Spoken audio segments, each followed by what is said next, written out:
আজও আপনার ঘরে যে শিরক আপনার মধ্যে নাই, ওই শিরক আপনার মা বোন আপনার স্ত্রীর মধ্যে রয়েছে। যে কুসংস্কারের মধ্যে আপনি জড়িত না, আপনি ধারণাও করতে পারবেন না যে এমন চিন্তা তারা করে, এমন কথা তারা বলতে পারে। আজকে আমরা বেদাত বলে চিৎকার করি, মাহফিল গরম করে ফেলে। আপনি জানেন এই মসজিদের মধ্যে যত বেদাত হয়, যার ফলে আজকে আমাদের মুসলিম উম্মার মধ্যে বিভিন্ন দল উপদল তৈরি হয়ে গেছে। এই মসজিদে যত বেদাত হয় তার চাইতে অনেক বেশি বেদাত আপনার ঘরে হয়, আপনি টের পান না। অনেক বেশি বেদাত আপনার মা বোনরা করে থাকে। বিয়ে শাদীর রসম নিয়ে, বাচ্চাকে কেন্দ্র করে কত মাস কত দিন, দিনে কি করতে হবে, রাতে কি করতে হবে, জন্মের দিন কি করতে হবে, জন্মের পরের দিন কি করতে হবে, এক সপ্তাহ পরে কি করতে হবে, এগুলো তাদের কাছে হিপস করা আছে, লিখে রেখেছে। তাদের অন্তরে বসিয়ে রেখেছে ব্রেন, যে এটা করতে হবে, এটা খাওয়া যাবে না, এটা করা যাবে না, এটা করলে এই হবে। এগুলো কারা কয়? আপনি কয়ে দেন? আপনি বলেন এগুলো? কোন পুরুষ বলে? এগুলো প্রত্যেকটা ওই নানি দাদি ভাবি এরা এগুলোকে হেল্প করে রেখেছে। মৃত ব্যক্তিকে কেন্দ্র করে যত রসম রেওয়াজ রয়েছে, এগুলো মহিলাদের মধ্যে সবচেয়ে বেশি রয়েছে। যদি জিজ্ঞেস করেন দলিল কোথায়, দলিল কিছুই নাই। উত্তর একটাই, নানি দাদিদের ওহী। এই ওহী তাদেরকে কে করেছে? নানি দাদি করেছে, এর কোনো কি তাদের কথা নয়। কিন্তু কিভাবে তাদের মধ্যে স্থান পেল? কারণ আমরা এই মুরব্বীদের কথা, মুরব্বীদের কর্ম বলে তাদেরকে তাদের মতো করে ছেড়ে দিয়েছি। এক তো মসজিদে তাদেরকে স্থান দেইনি আমরা, তাদের জন্য কোনো মাদ্রাসা নাই, এমনকি এমন কোন কিতাব তাদেরকে আমরা দেই না যে তারা পড়ে এই আকীদা শিখবে। এবং তালিমের নাম করে তাদের কাছে যারা দাওয়াত নিয়ে যায়, তাদের মূল কিতাব হচ্ছে কিচ্ছা কাহিনী, তাদের মূল কিতাব হচ্ছে ফাজাইল আমল, তাদের মূল কিতাব হচ্ছে বেহেশতি জেওয়ার, আর না হয় কোনো ওজিফার কিতাব। কিন্তু কোন একজন মহিলাকে বলতে পারবে যে আমার কাছে এমন একজন মহিলা এসেছে যে আমাকে বলেছে তুমি আল্লাহকে চিনো? এই দাওয়াত নিয়ে কোনো মহিলার কাছে যায়? এই দাওয়াত নিয়ে যায় না। তাদের কাছে শুধু ওজিফার কিতাব নিয়ে দাওয়াত নিয়ে পৌঁছে। একটা আপনি তাকে মসজিদ থেকে মাহরুম করে দিয়েছেন, বলছেন যে ফিতনা, তার জন্য মার্কেটকে উন্মুক্ত করে দিয়েছেন। উপরন্ত তাদেরকে যখন আপনি কিতাব দেন, তাদের বিয়ে শাদীতে কি দেন? বাসরাতের আদব। আপনি তাদেরকে বাসরাতের আদব দেন, স্বামীর হক দেন, সন্তান প্রতিপালন দেন, গরুর রচনা। বুঝেন গরুর রচনা মানে কি?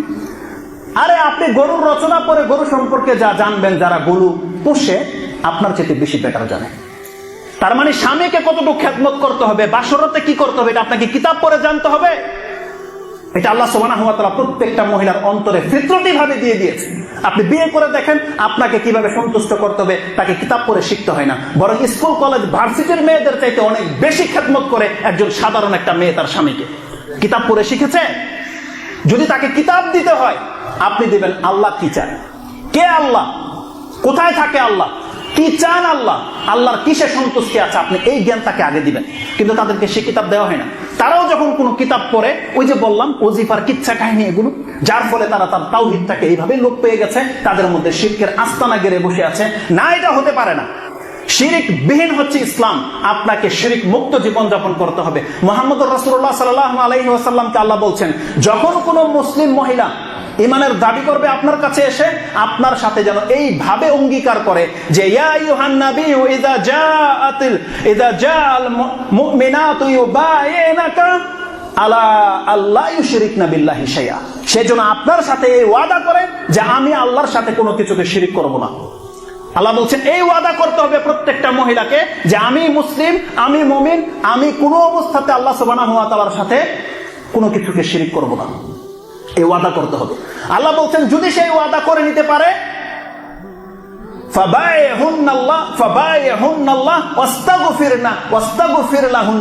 আল্লাহ সুবহানাহু ওয়া তাআলা বলছেন তার বায়াত গ্রহণ করেন এবং আপনি তাদের হয়ে আল্লাহর কাছে ক্ষমা চান। ইন্নাল্লাহা গাফুরুর রাহিম। তার মানে আল্লাহ সুবহানাহু ওয়া তাআলা বলতে চাচ্ছে, কোন মহিলা যদি শুধরে যায় এবং সে যদি বলে আমি আল্লাহর সাথে কোনো কিছুকে শরীক করব না, এই ওয়াদা যেদিন করে নেবে, আল্লাহ বলছেন ওই দিন তার অতীতের সমস্ত গুনাহ আল্লাহ মাফ করে দেবে। কিন্তু এই শিক্ষা কি মহিলাদেরকে দেওয়া হয়? আমাদের দেওয়া হয় না। শিরিক তারা লালন পালন করে, তাদের কাছে শিরিকের ঘাঁটি রয়েছে। কিন্তু আপনি খোঁজ নিয়ে দেখেন, তাদের মুখ থেকে যখন তখন বেরিয়ে যায় ইয়া রাসূলুল্লাহ, যখন তখন বেরিয়ে যায়, যখন তখন তারা ওই তাবিজ কবজ টোটকা এগুলো সব তাদের মধ্যে বেশি রয়েছে। এই জারফুক কিছু হলে বাচ্চাকে নিয়ে জারফুক করতে হবে, কায়তন লাগিয়ে দিয়ে বয়ে থাকে সুবহানাল্লাহ। আপনি টের পান না? যদি আপনি নিষেধ করেন, তাকে কাঁথা দিয়ে ঢেকে রাখবে, কালি কপালে দিবে না, কালি পায়ের নিচে দেবে, যাতে আপনি দেখতে না পান। আরে কালি তো তার অন্তরে লেগে গেছে, তার অন্তর থেকে আগে তাবিজ কবজটাকে ছেড়ে ফেলে দিতে হবে, যাতে আপনি বাড়িতে উপস্থিত না থাকলেও তাবিজ আপনার ঘরে ঢুকতে না পারে। কিন্তু আপনি ঘরে আছেন, সে সাধু, কিন্তু তাকে ইসলামের জ্ঞান দেওয়া হয়নি। প্রত্যেকটা মহিলাকে আগে ইসলামী জ্ঞান অর্জন করতে হবে, তাকে জানতে হবে কিসে ইসলাম টিকে থাকে, কিসে ইসলাম টিকে থাকে না। এই জায়গাগুলোকে করা হয়েছে, আল্লাহ সুবহানাহু ওয়া তাআলা আমাদেরকে সে তৌফিক দিয়ে দিয়েছে। আমাদেরকে শুধু দায়িত্বটা আমাদের মহিলাদেরকে এনে শুধু এই কথাগুলো তাদের কান পর্যন্ত পৌঁছে দিতে হবে, এটা আমাদের দায়িত্ব। যদি এই দায়িত্ব কেউ খেয়াল করেন, কাল কিয়ামতের মাঠে আপনারা প্রত্যেকটা পুরুষ কিন্তু আল্লাহর জন্য জবাব দিতে হবে, প্রস্তুত হয়ে যাবে।